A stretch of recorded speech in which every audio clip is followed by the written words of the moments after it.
Hello my dear student, नमस्कार। सर्वज्ञान arts class के एक नए वीडियो में फिर से हम आप लोगों को बहुत बहुत स्वागत करते हैं। उम्मीद करते हैं कि आप लोग क्लास 12 आर्ट्स का जो है आपका 2024 में जो एग्ज़ाम देना है उसकी तैयारी कर रहे होंगे।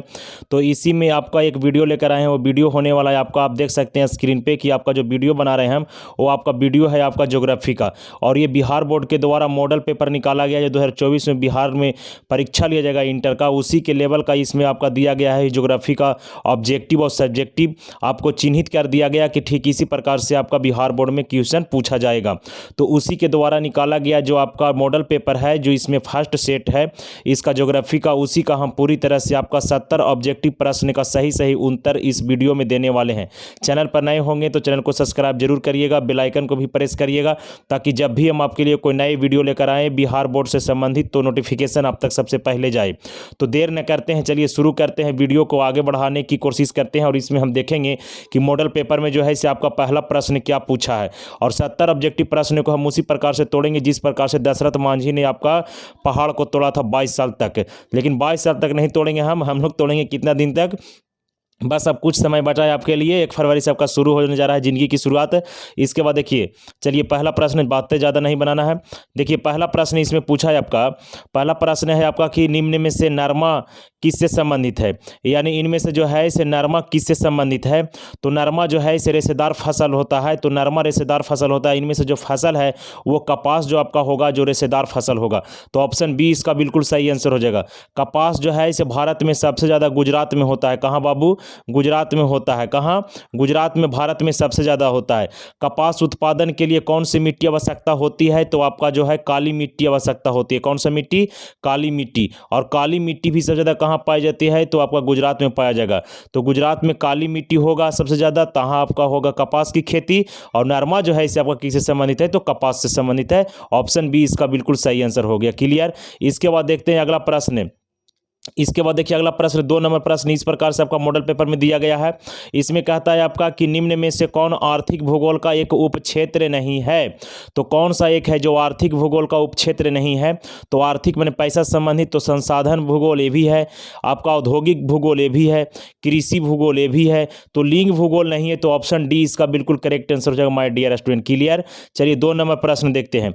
2 नंबर प्रश्न आपका हो गया। तीसरा नंबर प्रश्न कहता है कि निम्न में से बताना है आपको कि निश्चयवाद की संकल्पना प्रस्तुत की किसने किया था। तो निश्चयवाद की संकल्पना किसने प्रस्तुत किया था? तो इसका सही आंसर क्या हो जाएगा?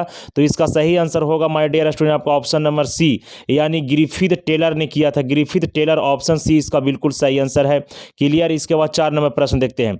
4 नंबर प्रश्न में पूछा है आपका कि निम्नलिखित में से कौन विरल जनसंख्या वाला क्षेत्र नहीं है? नहीं है वो पूछा है। अगर पूछता कि है तो इनमें से बहुत सारे हो जाता, लेकिन नहीं है तो ये पूछा है। तो इसका सही आंसर क्या हो जाएगा? तो इसका सही आंसर हो जाएगा आपका दक्षिण पूर्व एशिया। दक्षिण पूर्व एशिया। दक्षिण पूर्व एशिया क्यों होगा? क्योंकि यहाँ पे बहुत ज़्यादा भूकंप और बाढ़ सुनामी जैसे हालात उत्पन्न होते रहते हैं, इसलिए इसका आंसर सही हो जाएगा option number C. 4 number clear. 5 number प्रश्न देखते हैं। 5 नंबर प्रश्न में कहता है आपका कि निम्नलिखित महादेश में से किसमें जनसंख्या वृद्धि दर सर्वाधिक है। यानी 4 महादेश के नाम दिया गया जिसमें से बताना है आपको कि कौन सा महादेश दुनिया का हुआ है जिसमें से आपका सबसे ज़्यादा जनसंख्या वृद्धि कर रहा है। तो ये हो गया आपका अफ्रीका महादेश। कौन सा? अफ्रीका महादेश में सर्वाधिक जनसंख्या वृद्धि कर रहा है। लेकिन इसी टाइप पर बिहार बोर्ड एक और प्रश्न बनाता है कि दुनिया का कौन सा महादेश है जो पूरी दुनिया की जनसंख्या का कितना प्रतिशत या सर्वाधिक जनसंख्या किस महादेश में निवास करता है? तो उसका आंसर होगा ऑप्शन नंबर सी। और 60% दुनिया में जितना जनसंख्या उसका 60% जनसंख्या जो है वह आपका एशिया महादेश में अकेले रहता है। लेकिन सबसे तेजी से विकास करने वाला, तेजी से जनसंख्या वृद्धि करने वाला जो महादेश है वह है आपका अफ्रीका महादेश। ऑप्शन ए उसका सही आंसर है। वीडियो समझ में आ रहा है तो लाइक जरूर करिएगा वीडियो को, चैनल को भी सब्सक्राइब करिए, अपने दोस्तों में भी शेयर करिएगा ताकि उनको भी 2024 में बिहार बोर्ड ने आपको मदद कर दे मेरे सहायता से। 6 नंबर प्रश्न, जननकीकी एक उप शाखा है। तो जननकीकी उप शाखा है तो इसका सही आंसर उप शाखा है। तो किसका उप शाखा है? तो इसका सही आंसर क्या हो जाएगा? तो उप शाखा हो जाएगा जनसंख्या भूगोल का। किसका? जनसंख्या भूगोल का जो है जननकीकी एक उप शाखा। ऑप्शन बी इसका बिल्कुल सही आंसर हो जाएगा। इसके बाद 7 नंबर प्रश्न, 7 नंबर इस प्रकार से पूछा है इसमें कि निम्नलिखित या इनमें से कौन मानव विकास के स्तंभ है, तो इनमें कौन जो है इसे मानव विकास का स्तंभ है, तो समता, उत्पादकता, सतत पोषणीयता या इनमें से सभी। तो 7 नंबर प्रश्न का होगा बाबू कि इनमें से सभी जो है इसे मानव विकास का स्तंभ माना जाता है, पिलर माना जाता है। क्लियर हो गया। इसके बाद देखते हैं 8 नंबर प्रश्न। 8 नंबर प्रश्न कहता है कि इनमें से कौन जन स्थानांतरण का प्रतिकर्षक कारक नहीं है, तो इनमें से कौन जो है इसे जन स्थानांतरण का प्रतिकर्षक कारक नहीं है।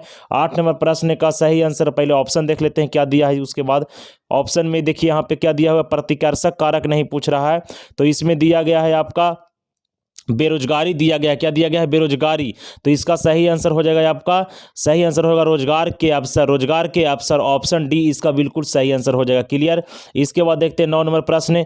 9 नंबर प्रश्न कहता है कि इनमें से कौन जनसांख्यिकीय संक्रमण की प्रथम अवस्था का सूचक है, तो इसका सही आंसर हो जाएगा उच्च प्रजननशीलता एवं उच्च मर्यादा। इसका ऑप्शन ए इसका बिल्कुल सही आंसर हो जाएगा। इसके बाद देखते हैं 10 नंबर प्रश्न। 10 नंबर प्रश्न कहता है किस विषय के विद्वानों ने मानव विकास सूचकांक विकसित किया था, तो कौन सा वो था जिन्होंने मानव विकास सूचकांक किया डेवलप, तो वो किया था अर्थशास्त्रियों ने। कौन किया था, अर्थशास्त्रियों ने। क्योंकि आपको पता होगा कि पाकिस्तान का एक अर्थशास्त्री थे जिनका नाम था महबूब उल हक, और एक भारत का रहने वाला व्यक्ति थे अर्थशास्त्री जिनका नाम था अमर्त्य सेन नाम था। क्या था, अमर्त्य सेन। तो इसका सही आंसर ऑप्शन नंबर डी हो जाएगा। 11 नंबर प्रश्न देखिए कहता है कि इसमें मानव विकास के लिए कौन उपगम प्रोफेसर सन्यात सेन है, तो इसका सही देखिए सन्यात सेन दे दिया, तो अमर्त्य सेन दे दिया, अमर्त्य सेन। तो इसका सही आंसर क्या हो जाएगा, तो इसका सही आंसर हो जाएगा आपका 11 नंबर प्रश्न का सही और करेक्ट आंसर क्या होगा माय डियर स्टूडेंट, तो इसका सही आंसर हो जाएगा आपका क्षमता उपागम। क्या हो जाएगा, क्षमता उपागम, ऑप्शन ए इसका बिल्कुल सही आंसर है। 12 नंबर प्रश्न देखिए। 12 नंबर प्रश्न कहता है कि आरंभिक मानव अपने जीवन यापन के लिए किन गतिविधियों पर निर्भर है, तो किन गतिविधियों पर निर्भर है, तो इसका सही आंसर क्या हो जाएगा कि आपका आखेट एवं संग्रहण पर, आखेट एवं संग्रहण, ऑप्शन सी इसका बिल्कुल सही आंसर है। बिल्कुल करेक्ट और सही आंसर हम दे रहे हैं। वीडियो को लाइक करिए, एक लाइक में बहुत बड़ा मोटिवेट मिलता है।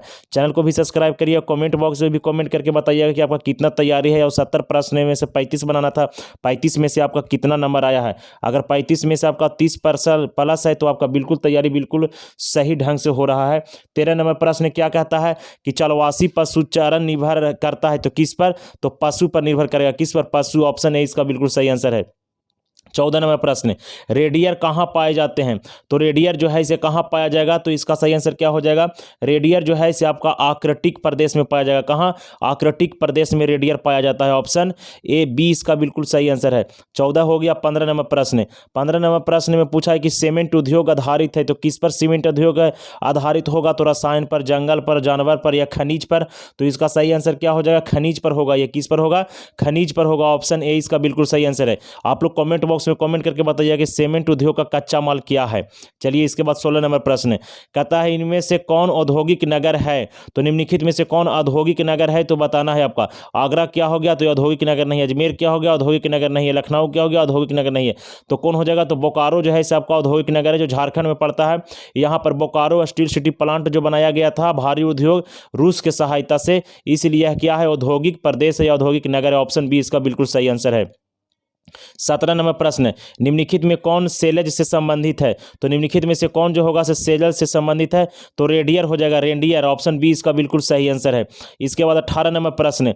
18 नंबर प्रश्न कहता है माय डियर स्टूडेंट की भारतीय राष्ट्रीय राजमार्ग यानी महामार्ग प्राधिकरण का प्रचलन कब हुआ, यानी NHAI national highway authority, NHAI national highway authority of India की स्थापना कब हुआ था, तो 1995 ईस्वी में हुआ था। 1995 ईस्वी इसका बिल्कुल सही आंसर है, ऑप्शन नंबर बी। 19 नंबर प्रश्न कहता है निम्नलिखित में कौन तृतीय क्रियाकलाप है, तो निम्नलिखित में से कौन जो होगा से तृतीय क्रियाकलाप है, तो व्यापार जो है से तृतीय क्रियाकलाप है, ऑप्शन डी इसका बिल्कुल सही आंसर है। 20 नंबर प्रश्न देखिए। 20 नंबर प्रश्न ने कहता है कि किस समुद्री मार्ग पर ऑकलैंड अवस्थित है, तो कौन सा समुद्री मार्ग है जिस पर ऑकलैंड जो है इसे आपका अवस्थित होगा, तो इसका करेक्ट और सही आंसर हो जाएगा दक्षिणी प्रशांत पर जो है वह ऑकलैंड है, ऑप्शन बी इसका बिल्कुल सही आंसर है। वीडियो समझ में आ रहा है, लाइक जरूर करिएगा, कमेंट बॉक्स में कमेंट करके बताइएगा कि आपका कितना नंबर आया। 21 नंबर प्रश्न, किस नदी पर डुलेडर पतन है, डुसेल्डर्फ पतन है यानी बंदरगाह है, तो किस नदी पर हो जाएगा? तो इसका सही आंसर हो जाएगा आपका, कमेंट बॉक्स में कमेंट करके बताना है। ऐसे डुसेल्डर्फ जो है किस नंबर प्रश्न है, इसका सही आंसर होना चाहिए आपका बोल्गा नदी। कौन सा? बोल्गा नदी। कमेंट बॉक्स में भी कमेंट करके आप लोग बताइएगा। चलिए इसके बाद देखते हैं अगला प्रश्न, 22 नंबर प्रश्न। 22 नंबर प्रश्न कहता है कि किस देश में खेत से कारखानों तक दूध की आपूर्ति पाइपलाइन के जरिए की जाती है? वह देश कौन सा है? उस देश का नाम बताना है जहां पर खेत से कारखानों तक दूध की आपूर्ति पाइपलाइन के द्वारा किया जाता है। तो वो है न्यूजीलैंड। आपका कहाँ? न्यूजीलैंड। न्यूजीलैंड किस महादेश में पड़ता है? तो ऑस्ट्रेलिया महादेश में पड़ता है। देखते हैं अगला प्रश्न, 23 नंबर। भारत में मुक्त अवकाश की नीति कब प्रारंभ की गई? तो भारत में मुक्त अवकाश की जो नीति था वह कब प्रारंभ किया गया? तो ये किया गया 1992 ईस्वी में। कब किया गया? 1992। ऑप्शन सी इसका बिल्कुल सही आंसर है। 23 हो गया क्लियर। 24 नंबर प्रश्न। 24 नंबर प्रश्न कहता है कौन संस्था प्रतिवर्ष मानव विकास रिपोर्ट का प्रकाशन करता है? तो यूएनडीपी करता है। कौन? UNDP, United Nation Development Programme इसका पूरा फुल फॉर्म होता है। WHO वर्ल्ड हेल्थ ऑर्गेनाइजेशन होता है। ये सब, ये जो ओपेक है वो आपका तेल से संबंधित है। इन्हीं से जो है जो आपका चिल्ड्रन से संबंधित है। 24 नंबर प्रश्न क्लियर हो गया भाई। अगला देखते हैं बबुआ 25 नंबर प्रश्न। 25 नंबर प्रश्न क्या कहता है? कहता है कि गहन जीविका कृषि पाई जाती है। तो गहन जीविका कृषि है जो पाई जाती है, तो कहाँ पाई जाती है? तो ये पाई जाएगी आपका दक्षिण पूर्व एशिया में। कहाँ? दक्षिण पूर्व एशिया में। ऑप्शन डी इसका बिल्कुल सही आंसर है। 26 नंबर प्रश्न कहता है मिन्स्क मुख्यालय है। मिन्स्क जो है इसे किसका मुख्यालय है? तो मिन्स्क जो है इसे किसका मुख्यालय हो जाएगा? मिन्स्क जो आपका पड़ता है यह रूस है। रूस के बगल में एक देश है जिसका नाम है बेलारूस, और उसी बेलारूस में आपका एक शहर है जिसका नाम है मिन्स्क। ये आपका CIS का मुख्यालय। ऑप्शन ए इसका बिल्कुल सही आंसर है। इसके बाद देखते हैं अगला प्रश्न, 27 नंबर प्रश्न। 27 नंबर प्रश्न कहता है आधुनिक भारत में कुल कितने अनुसूचित भाषाएं है, यानी कितना भाषा है? तो यह है आपका 22 भाषा। संविधान में दिया गया है 22 भाषा। अनुसूची 8 में आपका भाषा का उल्लेख किया गया है। 8वीं अनुसूची में भाषा का उल्लेख किया गया है, और भाषा जो है इसे आपका कितना है? 22। इसके बाद अगला प्रश्न 30 नंबर प्रश्न। मणिपुर, मिजोरम और नागालैंड में कौन सी भाषा बोली जाती है? तो मणिपुर मिजोरम में जो है इसे आपका आर्यन भाषा बोला जाएगा। ऑप्शन बी इसका बिल्कुल सही आंसर है। याद रखना है आपको कोई हर हाल में। अगला प्रश्न देखिए आपका 29 नंबर प्रश्न है। 29 नंबर प्रश्न में आपका पूछ दिया है कि किस प्रदेश में प्रलेखित प्राचीनतम नगरीय बस्ती पाई जाती है? तो कौन सी होगा? तो सिंधु घाटी हो जाएगा। कौन सा? सिंधु घाटी। ऑप्शन सी इसका बिल्कुल सही और करेक्ट आंसर है। 30 नंबर प्रश्न कहता है प्रयाग एक उदाहरण है। तो प्रयाग एक क्या है? प्रयाग एक शहर है, आधुनिक शहर है, मध्यकालीन शहर, इनमें से कोई नहीं। तो 30 नंबर प्रश्न का बिल्कुल सही आंसर हो जाएगा माय डियर स्टूडेंट, प्राचीन शहर। क्या हो जाएगा? प्राचीन शहर, जिसको प्रयागराज के नाम से जानते हैं। ये आपका इलाहाबाद को नाम बदल के प्रयागराज किया गया, क्योंकि इलाहाबाद से पहले प्रयाग ही था, जहां पर आपका यमुना नदी जो है इसे गंगा में जाकर मिलती है, इसीलिए उसे प्रयाग कहते हैं। देव प्रयाग और प्रयाग एक अलग है। देव प्रयाग जहां पर भागीरथी नदी और अलकनंदा नदी मिलती है जाकर उत्तराखंड में, उसे देव प्रयाग बोलते हैं। ये प्राचीन नगर क्या है बबुआ? प्राचीन नगर। अगला प्रश्न देखते हैं 31 नंबर प्रश्न कहता है कि इनमें कौन सांस्कृतिक शहर का उदाहरण है? तो पुष्कर, दानापुर, श्रीनगर, बबीना। तो इसका सही आंसर होगा पुष्कर। जो है इसे आपका ये कहाँ पड़ता है? पुष्कर आपका जो है इसे ये पड़ता है राजस्थान में। ऑप्शन है इसका बिल्कुल सही आंसर है। 32 नंबर प्रश्न कहता है कि मऊ उदाहरण है। तो किसके लिए मऊ उदाहरण है? तो मऊ जो है इसे आपका औद्योगिक शहर के लिए ये आपका प्रसिद्ध है। ऑप्शन सी इसका बिल्कुल सही आंसर है। मऊ जो पड़ता है आपका भारत के उत्तर प्रदेश राज्य में पड़ता है। किस राज्य में है मऊ? उत्तर प्रदेश में। अगला प्रश्न देखिए माय डियर स्टूडेंट, 33 नंबर प्रश्न कहता है निम्नलिखित में से कौन भूमि उपयोग वर्गीकरण नहीं है? तो कौन वर्गीकरण नहीं होगा भूमि उपयोग का वर्गीकरण? तो 33 प्रश्न का आंसर हो जाएगा ऑप्शन नंबर डी, सीमांत भूमि। आपका क्या हो जाएगा? ऑप्शन डी, सीमांत भूमि। अगला प्रश्न 34 नंबर देखते हैं। हरित क्रांति का संबंध किससे है? तो हरित क्रांति का संबंध जो होगा बबुआ वो आपका फसल से होगा, जिसमें आपका गेहूं लगाया गया था। हरित क्रांति की शुरुआत पूरा दुनिया में पहली बार कौन किया था? तो जॉन बोरलॉग किया था, जो अमेरिका का रहने वाला था। भारत में कौन किया था? तो एस स्वामीनाथन किया था। हरित क्रांति कब आया? तो 67 से 68 में आया था, जिस समय इंदिरा गांधी की भारत में सरकार थी। क्लियर। 34 नंबर क्लियर हो गया बबुआ। 35 नंबर प्रश्न। 35 नंबर प्रश्न कहता है इनमें से कौन कॉफी उत्पादक के लिए प्रसिद्ध है? राज्य का नाम पूछ रहा होगा, तो कॉफी उत्पादन में चलिए देखिए यहाँ पर बता देते हैं। कॉफी उत्पादन भारत में सबसे ज़्यादा होता है कर्नाटक में। कहाँ होता है? कर्नाटक में होता है। और कॉफ़ी जो है इसे आपका 3 प्रकार के होता है। कै प्रकार के? 3 प्रकार के। कौन कौन होता है बाबू कॉफ़ी के प्रकार? तो ये होता है अरेबिका, लेबरिका, रोबास्टो। सबसे बेस्ट क्वालिटी का जो कॉफ़ी होता है वो अरेबिका होता है, जो आपका पैदा होता है कहाँ? आपका कर्नाटक राज्य में पैदा होता है, जो पूरी विश्व बाजार में इसका मांग है और इससे अच्छा खासा कर्नाटक पैसा कमाता है आपका कॉफ़ी को बेचकर। पूरा दुनिया में सबसे ज़्यादा कॉफ़ी का उत्पादन कहाँ होता है? तो पूरा दुनिया में ज़्यादा कॉफ़ी का उत्पादन होता है आपका ब्राज़ील में। कॉफ़ी के बागानों को क्या कहा जाता है? कमेंट बॉक्स में कमेंट कर जरूर बताइएगा। आप लोग देखते हैं कितना बेहतरीन ढंग से आप लोग तैयारी करेंगे, खाली भूमिका मार रहे हैं महाराज तहने। 36 नंबर प्रश्न। 36 नंबर प्रश्न कहता है कि भरमौर जनजाति क्षेत्र किस राज्य में स्थित है? तो भरमौर जो है इसे आपका किस राज्य में स्थित होगा? 36 नंबर प्रश्न का तो भरमौर के बारे में बताया जा रहा है, तो ये हो जाएगा आपका हिमाचल प्रदेश में। कहाँ बाबू? हिमाचल प्रदेश में, जिसकी राजधानी कहाँ है? शिमला। यहीं पर जो आपका है हिमाचल प्रदेश में, वह भारत में सबसे ज़्यादा जो ग्रामीण इलाका है, जो गाँवों में लोग रहते हैं। क्लियर। चलिए इसके बाद देखते हैं 37 नंबर प्रश्न। झाबुआ जिला किस राज्य में है? झाबुआ जिला किस राज्य में पूछा है? तो झाबुआ जिला है जो आपका मध्य प्रदेश में। ऑप्शन सी इसका बिल्कुल सही आंसर है। 38 नंबर प्रश्न है इनमें से किसमें सर्वाधिक ग्रामीण आबादी है? ये केंद्र शासित प्रदेश के नाम दिया है, चंडीगढ़, लक्षद्वीप, दिल्ली, अंडमान निकोबार, दादरा और नगर हवेली। इनमें से बताना है कि सबसे ग्रामीण आबादी कहाँ है। तो सबसे ग्रामीण आबादी वाला जो इलाका हो केंद्र शासित प्रदेश होगा, उसका सही आंसर जो आपको बताना है, इसका सही और बिल्कुल करेक्ट आंसर हो जाएगा आपका ऑप्शन नंबर बी, यानी दादर और नगर हवेली। दादर और नगर हवेली, ये हो जाएगा ऑप्शन नंबर बी सही आंसर। 39 नंबर प्रश्न देखिए। 39 नंबर प्रश्न कहता है ऑस्ट्रेलिया की राजधानी कहाँ है? एक आपका ऑस्ट्रिया मिलेगा, एक ऑस्ट्रेलिया मिलेगा बाबू। तो ऑस्ट्रेलिया का जो राजधानी है वो है कैनबरा। कहाँ है? कैनबरा। याद रखना है तो आपको लिखना है कैनबेरा। क्या करना है? कैनबेरा। इसके देखिए मेलबर्न उसका शहर है, पर्थ उसका शहर है, सिडनी उसका शहर है। 40 नंबर प्रश्न कहता है कि सनगर की संकल्पना किसने दी है? तो कौन दिया था? तो ये दिया था आपका पैट्रिक गिडिज ने दिया था। पैट्रिक गिडिज ने दिया था। ऑप्शन ए इसका बिल्कुल सही आंसर है। अगला प्रश्न का आंसर क्या हो जाएगा बाबू? अगला प्रश्न का आंसर हो जाएगा ये, पहले प्रश्न पढ़ लीजिए तब दीजिएगा आंसर महाराज तहने। झारखंड में कोयला खान कहाँ है? तो झारखंड में कोयला खान जो है इसे आपका झरिया है। कहाँ?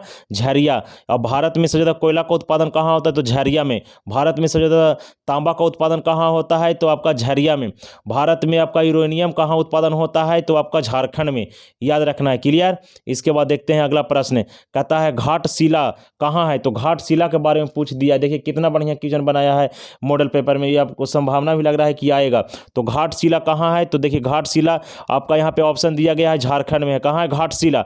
तो घाटशिला जो है झारखंड। ऑप्शन सी इसका बिल्कुल सही आंसर है। 43 नंबर प्रश्न भारत का प्रथम तेल शोधक केंद्र कहाँ है? तो भारत का प्रथम तेल शोधक का केंद्र है वह डिगबोई है। डिगबोई किस राज्य में पड़ता है? तो असम में पड़ता है। और यहाँ पर जो बनाया गया था उसको 1801 ईस्वी में बनाया गया था पहला तेल शोधक कारखाना डिगबोई में। अगला प्रश्न देखते हैं। अगला प्रश्न कहता है निम्न में से यानी इनमें से कौन राष्ट्रीय राजमार्ग दिल्ली और कोलकाता को वाराणसी से होकर जोड़ता है? तो NH2 हो जाएगा। नेशनल हाईवे 2 जो है वह दिल्ली से कोलकाता तक और वाराणसी से होते हुए जोड़ता है। क्लियर। अगला प्रश्न देखिए 45 नंबर प्रश्न कहता है दक्षिण मध्य रेलवे का मुख्यालय कहाँ है? ये चारों ऑप्शनों में जो दिया गया है जो आपका नंबर उस सब के बारे में हम बता देंगे इस वीडियो में। खाली शांति से देखिए और वीडियो के लाइक जरूर करिएगा माय डियर स्टूडेंट। 45 नंबर प्रश्न कहता है दक्षिण मध्य रेलवे का मुख्यालय कहाँ है? तो दक्षिण मध्य रेलवे का मुख्यालय जो आपका हो जाएगा वह सिकंदराबाद हो जाएगा। कहाँ? सिकंदराबाद। इसके बाद बेंगलुरु, इसके बाद हुबली। तो हुबली किसका मुख्यालय है? तो ये हो जाएगा आपका दक्षिण पश्चिम रेलवे का मुख्यालय हुबली हो जाएगा। दक्षिण पश्चिम रेलवे का मुख्यालय कहाँ हो जाएगा? तो हुबली हो जाएगा, जो आपका कर्नाटक में भी पड़ता है। इसके बाद चेन्नई जो है इसे आपका दक्षिण रेलवे का मुख्यालय हो जाएगा चेन्नई। और बेंगलुरु जो है इसे आपका नहीं है। बेंगलुरु क्या है? नहीं है, कर्नाटक की राजधानी है बेंगलुरु। इसके बाद 46 नंबर प्रश्न कहता है आपका कि इनमें से कहाँ अनुसूचित जनजाति जनसंख्या नहीं है, तो अनुसूचित जनजाति जनसंख्या नहीं, आपका पंजाब में नहीं है। कहाँ? पंजाब में नहीं। ऑप्शन ए इसका बिल्कुल सही आंसर है। समझ में आ रहा है वीडियो? अगला प्रश्न कहता है तारापुर संबंधित है किससे? तो तारापुर जो संबंधित है वह परमाणु ऊर्जा केंद्र से संबंधित है। किससे है बाबू? परमाणु ऊर्जा केंद्र से संबंधित है। कौन? तारापुर। यह अमेरिका के सहायता से मुंबई में स्थापित किया गया था। एशिया का पहला परमाणु ऊर्जा केंद्र भारत में तारापुर था। क्लियर? अगला प्रश्न का आंसर देते हैं इस प्रकार से। अगला प्रश्न पूछ दिया आपका कि निम्नलिखित में से कौन धार्मिक नगर है? तो इटारसी, कांडला, कटनी। तो रीवा, सतनी, कटनी ये जो है इसे आपका मध्य प्रदेश में पड़ता है। इटारसी जो है इसे आपका पता नहीं कहाँ पड़ता है, और जो आपका कांडला है वो आपका गुजरात में पड़ता है, जो बंदरगाह है। और इनमें से कोई भी नहीं दिया है, तो इसे इसका आंसर ऑप्शन डी होना चाहिए। ऑप्शन डी होना चाहिए। 48 नंबर क्लियर हो गया बाबू। 49 नंबर प्रश्न कहता है कि निम्न में से कौन लौह इस्पात केंद्र नहीं है? आपको देखना है, यहाँ पर नहीं पूछता है लास्ट के बगलवा में, और नहीं पढ़िएगा तो नहीं में चल जाइएगा यहाँ पर। 49 नंबर प्रश्न का क्वेश्चन कह रहा है कि लौह इस्पात केंद्र नहीं है, तो ऑप्शन देख लेते हैं। लौह इस्पात केंद्र नहीं है, तो इनमें से बताना है कि लौह इस्पात केंद्र नहीं है। तो दुर्गापुर लौह इस्पात कारखाना आपका पश्चिम बंगाल में है। इसके बाद भिलाई लौह इस्पात कारखाना है आपका छत्तीसगढ़ में है। बोकारो लौह इस्पात कारखाना आपका झारखंड में है। और आगरा इसका सही आंसर हो जाएगा, जो आगरा लौह इस्पात उद्योग के केंद्र नहीं है। 50 नंबर प्रश्न, इनमें से कौन सूती वस्त्र उद्योग केंद्र है? तो सूती वस्त्र उद्योग केंद्र के बाद कहा है, तो आपका सही आंसर इसका हो जाएगा सोलापुर। क्या हो जाएगा? सोलापुर महाराष्ट्र में पड़ता है। हालांकि कानपुर जो है वह भी आपका है उत्तर भारत का मैनचेस्टर कानपुर है, यानी जहां पर वस्त्र बनाई जाती है। नागपुर भी है। इनमें से सभी भी आंसर दे देगा कहीं पे। सोलापुर ज़्यादातर सूती वस्त्र उद्योग केंद्र है। क्लियर? अगला प्रश्न देखिए 51 नंबर प्रश्न, इनमें से कौन औद्योगिक नगर नहीं है? इनमें से कौन जो है इसे औद्योगिक नगर नहीं है? तो हैदराबाद आपका कर्नाटक में औद्योगिक नगर केंद्र है। सेलम आपका औद्योगिक नगर केंद्र तमिलनाडु में है। कानपुर आपका औद्योगिक नगर केंद्र है उत्तर प्रदेश में है। और कोटा राजस्थान में जो आपका शैक्षणिक नगर है। कैसा है? शैक्षणिक नगर, शिक्षा का केंद्र। ऑप्शन बी इसका बिल्कुल सही आंसर हो जाएगा। 52 नंबर प्रश्न देखिए। 52 नंबर प्रश्न कहता है कि इनमें से कौन भारत में पूर्वी तट पर पतन नहीं है? यानी इनमें से बताना है कौन सा पतन यानी बंदरगाह है जो पूर्वी तट पर नहीं है। तो इसका सही आंसर हो जाएगा मुंबई। मुंबई है जो आपका पश्चिमी घाट पर्वत में पड़ता है। चेन्नई आपका पूर्वी हो जाएगा, पारादीप आपका पूर्वी हो जाएगा, कलकत्ता आपका पूर्वी हो जाएगा, विशाखापट्टनम आपका पूर्वी हो जाएगा, लेकिन मुंबई जो है आपका पश्चिमी घाट में पड़ता है। इसलिए इसका सही आंसर रहेगा ऑप्शन नंबर डी। अगला प्रश्न 53 नंबर प्रश्न पूछता है कि मीटर गेज किससे संबंधित है? तो मीटर गेज जो है जो इसमें आपका लाइन होता है रेलवे लाइन। ऑप्शन डी इसका बिल्कुल सही आंसर है मीटर गेज में। अगला प्रश्न देखिए आपका कहता है लिग्नाइट संबंधित है। तो लिग्नाइट किससे संबंधित है बाबू? तो लिग्नाइट जो संबंधित होगा से इसका सही आंसर हो जाएगा आपका कोयला से हो जाएगा। लिग्नाइट किससे संबंधित है? तो कोयला से संबंधित है। अगला प्रश्न देखिए 55 नंबर प्रश्न कहता है इनमें से कौन स्वर्ण कॉलर है? तो पंचम क्रिया हो जाएगा। ऑप्शन बी इसका बिल्कुल सही आंसर हो जाएगा। 56 नंबर प्रश्न कहता है निम्नलिखित में से कौन सा मृदा अपरदन का कारण नहीं है? तो 56 नंबर प्रश्न का सही आंसर हो जाएगा आपका चारण। क्या हो जाएगा? चारण। ऑप्शन सी इसका बिल्कुल सही आंसर हो जाएगा। अगला प्रश्न देखिए 57 नंबर प्रश्न कहता है इनमें से कौन दाल जो है उत्पादन अग्रणी है? तो इसका सही आंसर होगा महाराष्ट्र। क्या हो जाएगा? महाराष्ट्र। ऑप्शन सी इसका बिल्कुल सही आंसर है। इसके बाद देखिए अगला प्रश्न जिम कॉर्बेट राष्ट्रीय उद्यान किसके लिए संबंधित है? तो बंगाल टाइगर इसे देता है। हालांकि ये जो है सुंदरवन जो है वो संबंधित है, लेकिन इसका जिम कॉर्बेट लिखना चाहिए जो आपका उत्तराखंड में भारत का पहला पार्क बनाया गया था। 59 नंबर प्रश्न देखिए कहता है इसमें आपका 59 नंबर प्रश्न का सही आंसर क्या हो जाएगा? 59 नंबर प्रश्न जो पूछ रहा है इसमें कि आपका भरतपुर पक्षी अभ्यारण्य जो है इसे केवलादेव क्या हो जाएगा? घाना। ऑप्शन बी इसका बिल्कुल सही आंसर है। इसके बाद 60 नंबर प्रश्न देखिए।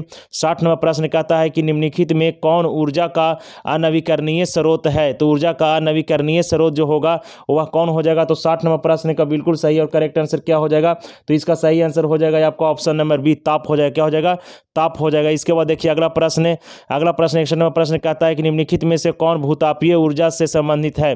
तो भूतापीय ऊर्जा से संबंधित जो हो जाएगा ये कौन हो जाएगा? 61 नंबर प्रश्न का सही आंसर। तो 61 नंबर प्रश्न का बिल्कुल सही और करेक्ट आंसर होगा ऑप्शन नंबर ए लांबा हो जाएगा। क्या हो जाएगा?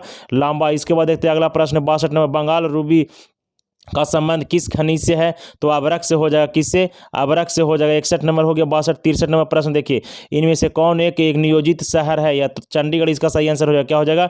चंडीगढ़ इसका सही आंसर हो जाएगा ऑप्शन नंबर ए। इसके बाद देखिए 64 नंबर प्रश्न कहता है निम्नलिखित में से कौन उत्तर भारत का एक नगर नहीं है? तो इसका सही आंसर हो जाएगा आपका उत्तर भारत का नगर नहीं है तो हो जाएगा आपका ये पुणे जो आपका कहाँ पड़ता है? महाराष्ट्र में। ऑप्शन सी इसका बिल्कुल सही आंसर है। बैटरी लो हो गया है माय डियर स्टूडेंट, इसीलिए वीडियो को हाल ही बना रहे हैं। इनमें से कौन कौन सा प्रमुख चावल उत्पादक राज्य नहीं है? तो राजस्थान जो है उत्पादन राज्य नहीं है चावल का, बाकी सब जगह चावल होता है, सबसे ज़्यादा झारखंड यहाँ पश्चिम बंगाल में होता है। कखनी स्विच ऑफ हो जाएगा मोबाइल बाबू से कोनो गारंटी नहीं है। 66 नंबर प्रश्न, निम्नलिखित में से कौन उत्तर भारत की नदी है? तो उत्तर भारत की नदी इनमें से कौन हो जाएगा? तो उत्तर भारत की नदी गोमती हो जाएगा, जब आपका उत्तर प्रदेश में बहती है। 66 हो गया। 67 नंबर प्रश्न देखिए आपका क्या है, कहता है अंकलेश्वर कहाँ है? तो ये आपका गुजरात में पड़ता है। कहाँ? गुजरात। ऑप्शन ए इसका बिल्कुल सही आंसर हो गया। अगला प्रश्न देखिए 68 नंबर, शिव समुद्रम क्या है? तो जल है। क्या है? जल विद्युत है। ऑप्शन सी इसका बिल्कुल सही। 68 नंबर का 69 नंबर प्रश्न देखिए, कहता है इनमें से कौन प्रदूषक है? तो सल्फर ऑक्साइड हो जाएगा, डाइऑक्साइड। ऑप्शन सी इसका बिल्कुल सही आंसर है। 70 नंबर प्रश्न कहता है निम्नलिखित में से कौन हेपेटाइटिस का कारण है? तो 70 नंबर प्रश्न का बिल्कुल सही आंसर हो जाएगा जल प्रदूषण। क्या हो जाएगा बाबू? जल प्रदूषण। आई होप वीडियो पसंद आएगा। वीडियो पर नए हैं तो लाइक करें, चैनल को सब्सक्राइब करें, दोस्तों में शेयर करें। यह था आपका 70 ऑब्जेक्टिव प्रश्न जो आपका बिहार बोर्ड के द्वारा मॉडल पेपर निकाला गया था। वीडियो लाइक जरूर करिए, क्योंकि वीडियो में देख सकते हैं आपकी बार बार दिखा रहा है कि आपका मोबाइल स्विच ऑफ होने वाला। चलिए नमस्कार।